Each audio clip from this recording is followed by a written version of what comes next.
మంచు కురిసే వేళలో మళ్ళీ విరిసే అందాలు ప్రకృతి ప్రేమికుల మనసుల్ని ఈ పాట తట్టిలేపుతుంది. ఈ దృశ్యం కళ్ల ముందు సాక్షాత్కారమైతే మనసు మైమరిచిపోతుంది. విశాఖవాసులతో పాటు ఇక్కడికి వచ్చే పర్యాటకులకు ఇలాంటి అనుభూతిని పంచుతోంది సన్ రైజ్ పార్క్. సెలవుల్లో సేద తీరుదామని వచ్చే సందర్శకులకు కనువిందు చేస్తోంది. విదేశీ పూల మొక్కల సోయగాలతో ఏకంగా ఒక వీధి కొత్త అనుభూతిని కలిగిస్తోంది. మంచు కురిసే వేళలో పువ్వులు విరుస్తాయి. ఈ విరిసే పువ్వులు మనసును ఆకట్టుకుంటాయి. ఇవన్నీ కూడాను ప్రకృతితో మానవుడికి ఉన్న సంబంధాన్ని ఇది మన మనస్సు మీద అద్భుతంగా పనిచేస్తుంది. అందుకనే చక్కనైన పువ్వుల్ని, అద్భుతమైన సహజమైన రంగుల్ని చూడడానికి ప్రకృతి సిద్ధంగా వీటిని తీర్చిదిద్దడం, ఈ పూలు సంబంధించి పర్యాటకుల్ని ప్రత్యేకంగా ఆకర్షించేందుకు విశాఖపట్నం సమీపంలోని సన్ రైజ్ రిసార్ట్స్ ఒక వినూత్నమైన ప్రయత్నం చేసింది. ఎందుకంటే ఈ ఫ్లవర్ స్ట్రీట్గా దాదాపు 400 మీటర్లు ఒకవైపు, మరోవైపు 400 మీటర్లు మొత్తం ఈ పూలతోటి, అంటే ఇవన్నీ సహజంగా చూడడానికి మనకి మొత్తం ఇప్పుడు ప్రపంచవ్యాప్తంగా ప్లాస్టిక్ పూల సందడే ఉంటుంది. అలా కాకుండా ఇవి పర్యాటకులను ఆకర్షించేందుకు ప్రత్యేకంగా సహజ సిద్ధంగా వీటిని ఇక్కడ ఈ నర్సరీల్లోనే తయారు చేసి ఇవన్నీ కూడాను చూపరులకి ఆకట్టుకునే రీతిన తీర్చిదిద్దారు. అలాగే కాన్సెప్ట్కి సంబంధించి కూడాను పెద్ద ఎత్తున ప్రత్యేకంగా వాళ్ళు ఏర్పాట్లు చేయడం జరిగింది.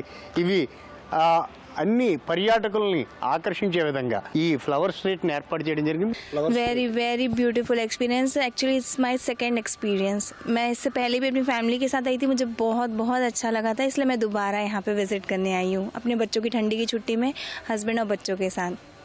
డ్రిప్ ఇరిగేషన్ ద్వారా అంటే ఎక్కడ మీకు వాడిపోయాయి, పువ్వులు వాడిపోయాయి అన్న భావన రానివ్వకుండా ఈ ప్రకృతి సిద్ధంగా, సహజ సిద్ధంగా ఈ రంగుల్ని ఆస్వాదించేందుకు, పర్యాటకుల్ని ఆకట్టుకునేందుకు వీలుగా ఈ ఫ్లవర్ స్ట్రీట్ని రూపొందించడం జరిగింది. దీనికి సంబంధించిన విశేషాలని రాజబాబు గారిని అడిగి తెలుసుకుందాం.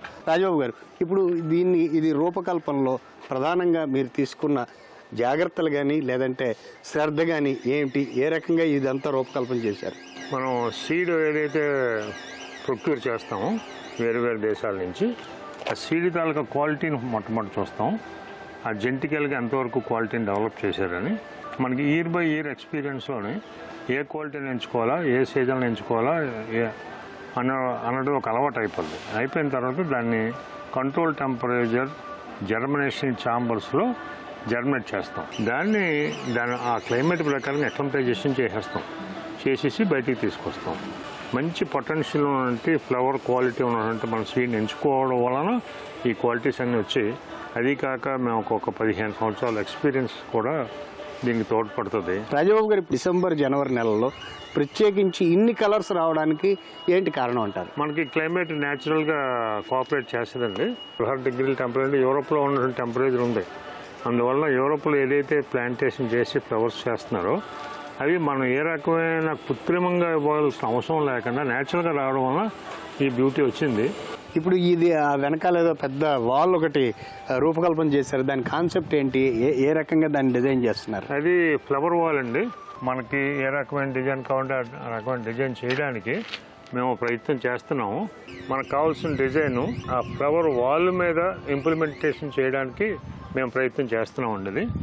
రాజబాబు గారు, ఇప్పుడు ఇటువంటి చేయడం వల్ల అంటే ఇప్పుడు డిజిటల్లీ బాగా టెక్నాలజికల్లీ అడ్వాన్స్డ్ అయిపోయాము. సో ఇవి తీయడంలో మీరు టెక్నాలజీని ఎట్లా వాడుకుంటున్నారు? అడుగుతాం మన కస్టమర్ని, మీకు ఏ కలర్ కావాలంటే ఆ కలర్ జర్మినేషన్ చేసేస్తాం. మీకు కావాల్సిన డిజైన్ ఇవ్వండి అని అడుగుతాం. వాళ్ళు పీడిఎఫ్ ఇస్తారు, జేపీజీ ఇస్తారు. దాన్ని ఆటోక్యాడ్లో కన్వర్ట్ చేసి మనం జర్మినేట్ చేసిన తర్వాత ప్రతి పాట్ హోల్డర్కి క్యూఆర్ కోడ్ ఉంటుంది. లేబర్కి మనం అన్నీ ఎక్స్ప్లెయిన్ చేయలేం కాబట్టి ఆ పట్టుకెళ్ళి క్యూఆర్ కోడ్ మీద ఫోన్ పెట్టగానే ఇందులో ఈ పాట్ హోల్డర్లో ఏ కలర్ పెట్టాలని వచ్చేస్తుంది. అది తీసుకెళ్ళి పెట్టేస్తే వాళ్ళు అనుకున్న డిజైన్ ఇంప్లిమెంటేషన్ అయిపోద్ది. రాజబాబు గారు, ఇప్పుడు ప్లాస్టిక్ పువ్వులు మొత్తం మార్కెట్ అంతా చుట్టుముట్టేసి ఉన్నాయి. జనాలకి అంటే న్యాచురల్ కలర్స్ లాగే అక్కడ కూడా కలర్స్ వస్తాయి. ఇప్పుడు వాటికి మనం ఇప్పుడు న్యాచురల్గా డెవలప్ చేసిన వాటికి ఏమిటి ప్రధానమైన భేదం అంటారు? ఇది ఒరిజినల్ కదండి, అసలు దానికి అసలు ఎక్కడ సంబంధం లేదు. గెస్టులు అందరూ కూడా దీన్ని ఎంజాయ్ చేసినట్టు ఆర్టిఫిషియల్ ఫ్లవర్ని ఎందుకు ఎంజాయ్ చేస్తారు? గెస్టులకు తెలుసు. అది ఆ కలర్స్ చేయలేకపోతున్నాం కాబట్టి ఆర్టిఫిషియల్ ఫ్లవర్స్ వాడుతున్నారు. మనం ఆ కలర్స్ని కూడా మనం జర్మినేట్ చేసి ఈ రకంగా డెవలప్ చేస్తే ఆర్టిఫిషియల్ ఫ్లవర్స్ వరకు వెళ్తారు కదా. ఇప్పుడు దీని మీద మీ భవిష్యత్తు ప్రణాళిక ఏంటి? 2000 feet వాల్ కట్టాలని నా పర్సనల్ కోరిక. ఇండియాలో లాంగెస్ట్ ఫ్లవర్ వాల్ కట్టాలని. అది కూడా సంగీత్కి ఒక కలరు. మొన్నడు ఉదయాన్నే వెడ్డింగ్ అయితే వెడ్డింగ్కి మొత్తం ఆ వాల్ అంతా కలర్ మార్చేయాలి.